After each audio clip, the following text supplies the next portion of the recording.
If you consumed every episode of Miss Marple and Father Brown, if you know Poirot by heart, if you loved Endeavour and Sherlock, then these recommendations are for you.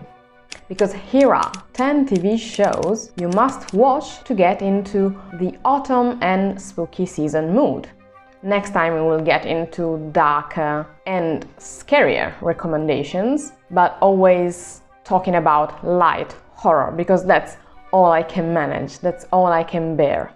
8 out of 10 TV shows on this list will give you a satisfactory ending, but I won't tell you which ones, because I don't want to spoil them, of course. Number 1, Safe. I have a thing for British drama, TV series, movies and all kinds of things, and this 2018 British drama thriller, it's worth watching. After his daughter Jenny goes missing along with her boyfriend, widowed Surgeon Tom enlists his girlfriend, a police detective, to help find them. As they dig deeper, Tom realizes that his seemingly perfect community hides many lies. This is a mini-series. It's a bit of a slow burn in which the characters live in a gated community. This show gives you a little bit of a small town vibe because it's a gated community, but I should say it's more contemporary and less cozy. And for once, I forgot about the ending of this series, so I was able to re-watch it not even a year after watching it the first time, and it took me a couple of episodes to remember what was going to happen. And this should indicate that it's a good show because it's well written. Number 2, Fool Me Once. Let's keep going with this British style of crime, mystery, thriller dramas. And this is more recent, it's from this year. These first 2 TV shows are by Harlan Coben, and Fool Me Once is based on the novel of the same title from 2016. After her husband is brutally murdered, Maya is given a nanny cam by a friend to monitor her young daughter. To her shock, the footage shows someone who is supposed to be dead. Meanwhile, Maya's niece and nephew investigate their mother's murder, seeking potential connection between both cases. This is intriguing, it has great acting, and it basically has all you need from a contemporary mystery thriller. I would highly recommend Fool Me Once. Number 3, Shining Girls. We have yet another crime mystery thriller drama that is based on the 2013 novel The Shining Girls by Lauren Bukes. I just finished this series last week, and it was great. Years after a brutal attack left her in a constantly shifting reality, Kirby discovers a recent murder linked to her assault. Determined to find the culprit, she teams with veteran reporter Dan Velasquez to investigate a series of decades-old cold cases and hunt a mysterious serial killer. What I loved about this show is that reality shifts for viewers just as it shifts for the protagonist. So we are following her point of view and we are just as lost as she is until she starts putting the pieces together. And if you're a fan of Elizabeth Moss, this again is a show for you because her acting really adds to the show itself, despite the plot being awesome already.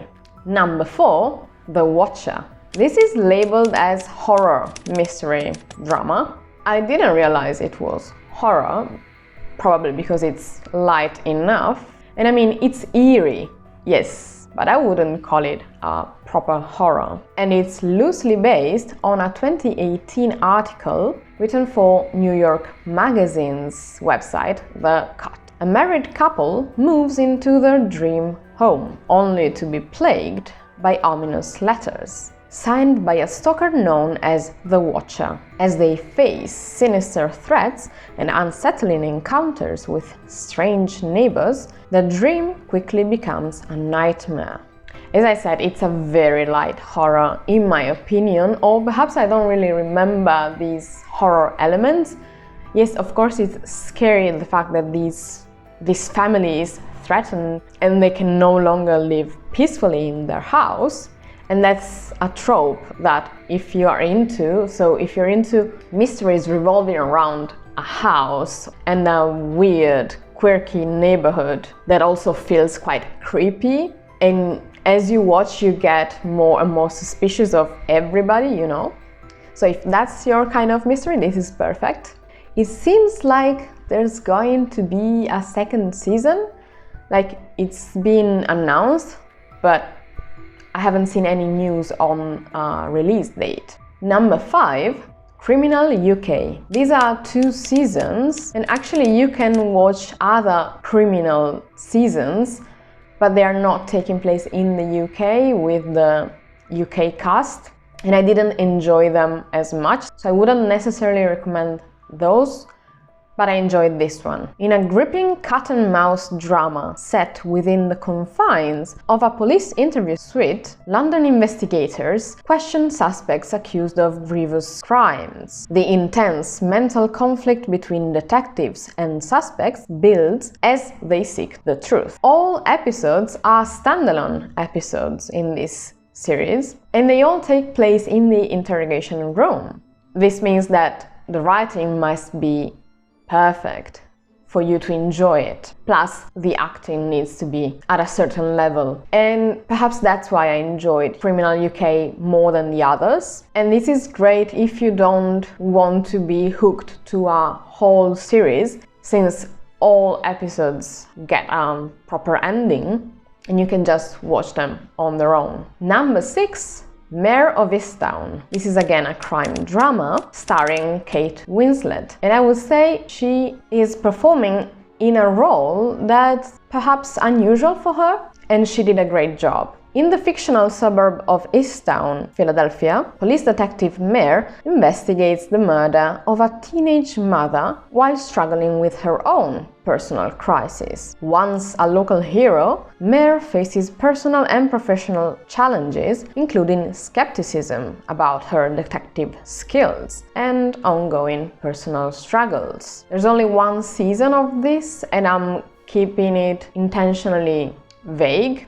But in this show, you really see troubled characters that feel quite realistic, like the entire setting feels quite plausible. The overall tone of the show is quite grim, grey, dark, and miserable. It truly feels miserable. And despite being a classic mystery, I mean, ultimately it's a crime that needs to be solved, it has a different style. I don't know if it's the language they use, again, this grim ambience, and how realistic these characters feel. And it's also slow-paced, but since the acting is great, I would really recommend it. Number 7, The Serpent. Yet another British crime drama, which doesn't take place in the UK.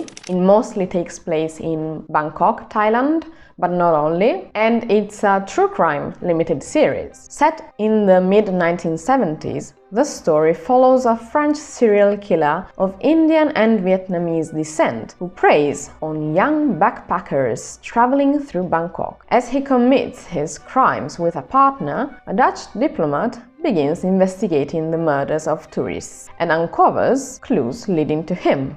I didn't notice this title on Netflix, but I have been avoiding it for a while because I have the worst phobia for snakes. And so this title really doesn't sound appealing to me. But there are no snakes in the show, okay? And since this is a true crime, it's fascinating to see how they showed true events through a peculiar storytelling. Because you get some flashbacks, so the story is not told in a linear way, but what is clear from the beginning is that the protagonist is a misfit who learns to play a role, to be admired and to be accepted, because he has struggled with that in the past, being mixed. So he wasn't accepted by either sides or by his family, but he soon turns into a charismatic figure. So he builds this role, he creates this role, and people easily trust him and follow him. It's almost cult-like, and that's how he managed to murder people, to commit all kinds of crimes. So if you're into studying the psychology of serial killers, this is great.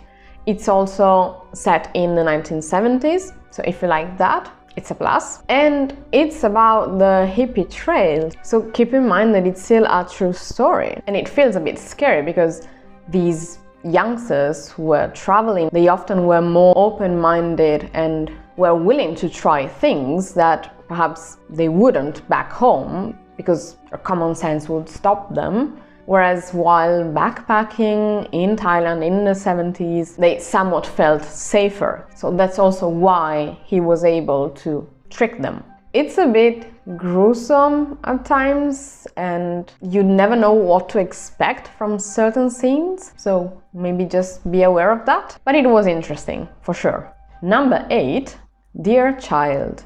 This is a German crime, mystery, thriller, drama, and it's based entirely on a novel called Liebeskind, same title as in English. When an unknown woman is struck by a car in a German forest, her escape from captivity leads investigators to reopen a 13-year-old missing persons case. As doctors and nurses at the ER question her, a precocious and mysterious young girl who accompanies her deepens the urgent and dramatic mystery. This is a miniseries that I found surprising, dark, and ominous, because it's also dealing with violence and abuse. Great execution in all plot twists, and it's a bit of a refreshing style since it's a German TV show. I mean, remember Dark, that I also mentioned in another video?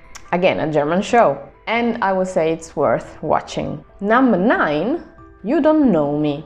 It's a British crime drama based on a 2017 crime novel of the same name. Accused of murdering a drug dealer, a young man named Hero faces overwhelming evidence against him. At his trial, he tells an extraordinary story that links the crime to his tumultuous relationship with Kyra. Despite his insistence on innocence, the question remains: do you believe him?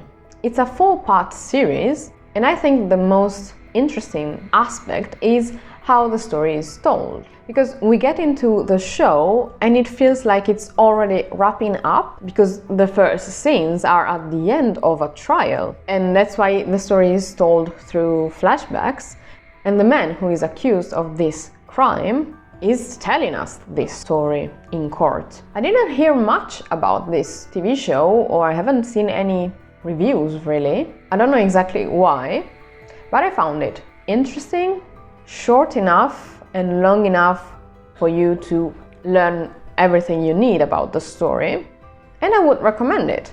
Number 10, A Murder at the End of the World. This is a psychological thriller mystery, and it's quite recent too. It came out in 2023, and I briefly mentioned it in the first video of this cinema-related series. In a remote Arctic compound, amateur detective Darby Hart, along with 8 other guests, is invited by a reclusive billionaire for a tech retreat. When one guest is found dead, Darby must use her tech-savvy skills to prove it was murder, navigating competing interests and racing against time to prevent another death.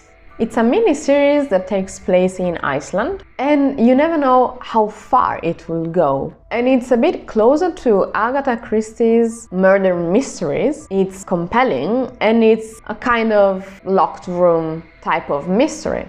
And it's especially good if you're into new technologies, and it's great for you also if you liked the OA, which I mentioned in another video too. And there are even some conspiracy theories about a link between the two shows, but I won't get into that. So here you have the 10 TV shows that you should start watching to get into the autumn spooky season mood. I know it might feel a bit early because it's still August as I'm filming this, but here in Finland we already have yellow leaves, we have a bit of a chillier weather, so I feel like it's not too soon, at least not for me. And you can still start watching some of these TV shows slowly throughout August and September, for instance.